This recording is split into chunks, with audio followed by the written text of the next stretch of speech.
আজকে আমাদের বাসায় একটা নতুন রেসিপি বলতে পারেন, একদম মজা করে একটা মাংস দিয়ে সবজি রান্না করব।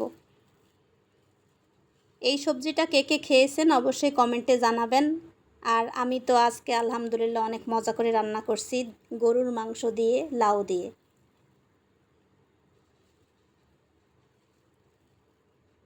আসসালামু আলাইকুম। আশা করছি সবাই অনেক বেশি ভালো আছেন। আমি তো আলহামদুলিল্লাহ আলহামদুলিল্লাহ আলহামদুলিল্লাহ। আমাদের মহিলাদের কোনো শুক্রবার শনিবার নেই, কোনো ছুটি ছাটা নেই। প্রতিদিন একই রকম কাজ করো, রান্না করো, বাচ্চাদের সেবা করো, ঘরের মানুষের সেবা করো, এই করেই আমাদের জীবন যাচ্ছে। তো আজকে আমি আপনাদের সঙ্গে সুখে দুঃখের আরেকটা দিন শেয়ার করব। আজকে আমি অনেক মজা করে একটা সবজি রান্না করব, ভাবলাম আপনাদের সঙ্গে শেয়ার করি। সবজিটা হচ্ছে গরুর মাংস দিয়ে লাউ দিয়ে রান্না করব। এখানে আমি 1 কেজি পরিমাণ গরুর মাংস নিয়েছি, সঙ্গে কিন্তু একদম ছোট্ট দেখে একটা লাউ নিয়েছি। এটাকে কিউব করে কেটে ছোট ছোট করে নিয়েছি। এখন মাংসটাকে মশলা মাখিয়ে চুলায় বসিয়ে দিব। গরুর মাংস সবার একটা প্রিয় খাবার, এটা কিন্তু রান্না করলে আর কোনো কথাই হয় না। তবে আবার বেশি যদি হয় সেই ক্ষেত্রে কিন্তু ভালো লাগে না, প্রতিদিন মাংস মাংস।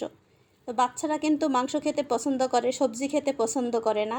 আমি ওদেরকে সবজির সঙ্গে মাংস একসঙ্গে কিন্তু দুটো জিনিস খাওয়ানোর চেষ্টা করি।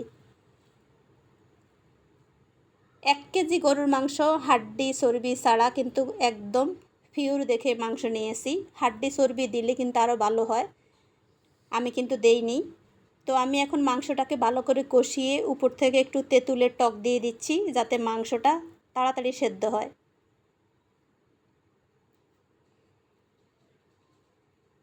বাজার থেকে যেই সস কিনে আপনারা অনেক কিছু মাংসের মধ্যে আমরা দিয়ে থাকি, আসলে এগুলো সবই কিন্তু স্বাস্থ্যসম্মত নয়। বাসায় যদি তৈরি করে দেওয়া যায় সেটা কিন্তু একেবারে পিওর খাবার, আর সেই খাবারটা খেলে সবাই কিন্তু সুস্থ থাকবে। আমি সেই কথাটা মাথায় রেখেই সবসময় চিন্তা করি বাসায় সব কিছু দিয়েই একদম পরিপূর্ণভাবে সুস্থভাবে রান্না করার জন্য। গরুর মাংসটাকে ভালো করে কষিয়ে একদম সঙ্গে কিন্তু লাউটা দিয়েছি আগে। আমার লাউটা একটু শক্ত ছিল, তাই সেদ্ধ হতে বেশ কিছু সময় নেবে, তাই একটু আগে আগে দেওয়া।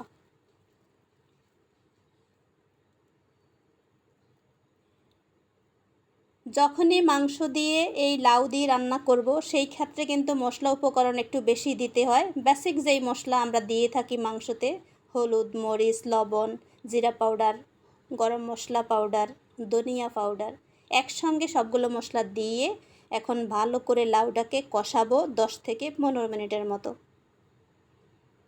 আপনারা কিন্তু বলে যাবেন কে কে এরকম লাউ দিয়ে মাংস দিয়ে খেয়েছেন, খেয়ে কেমন লেগেছে ছোট্ট করে একটা কমেন্ট লিখে যাবেন।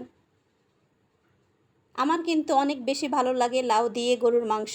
মুরগি দিয়েও রান্না করি, তবে লাউ দিয়ে বেশি মজা হয়। যেহেতু আমার গরুর মাংস খুব পছন্দের একটা খাবার, এটা যেই কোনো কিছু দিয়ে রান্না করলেই কিন্তু অনেক বেশি মজার হয়। তাই আমি সবসময় চেষ্টা করি বাচ্চাদেরকে একটু সবজি দিয়ে রান্না করে সবজিও খাওয়াবো, মাংসও খাওয়াবো।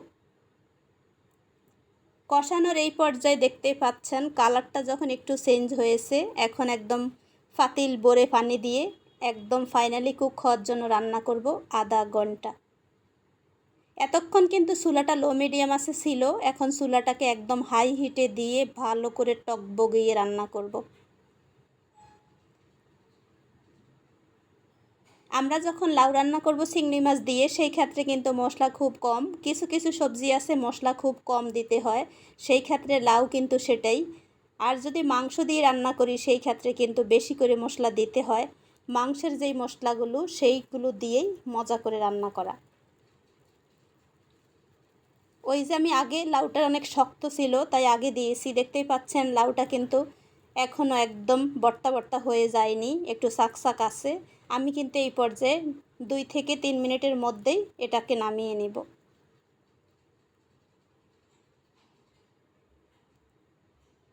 একটু সার্ভিং ডিশে তুলে দেখাচ্ছি কত ইয়াম্মি একটা সবজি আজকে রান্না হয়েছে, একদম গরম গরম ভাতের সঙ্গে। ওয়াও, এইরকম একটা সবজি কে কে খেয়েছেন অবশ্যই কমেন্টে বলবেন। আর ভিডিওটা আশা করছি আপনাদের ভালো লেগেছে, ভালো লাগলে ছোট্ট একটা লাইক দিয়ে পাশে থাকবেন।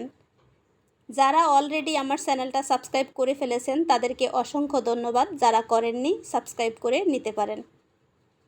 ভিডিওটা বেশি বেশি করে শেয়ার করবেন সবার সঙ্গে, যাতে সবার উপকারে আসি। নতুন একটা রেসিপি, সবাই এটা দেখে রান্না করতে পারেন। এটা হচ্ছে আজকের গরুর মাংস দিয়ে লাউ দিয়ে রান্নার ফাইনাল লুক তরকারি। এটা হচ্ছে একটা কারি। গরম ভাত দিয়ে এটাকে ঝোল ঝোল করে খাবেন, দেখতেই পাবেন ওয়াও, অনেক বেশি মজার হয়েছে।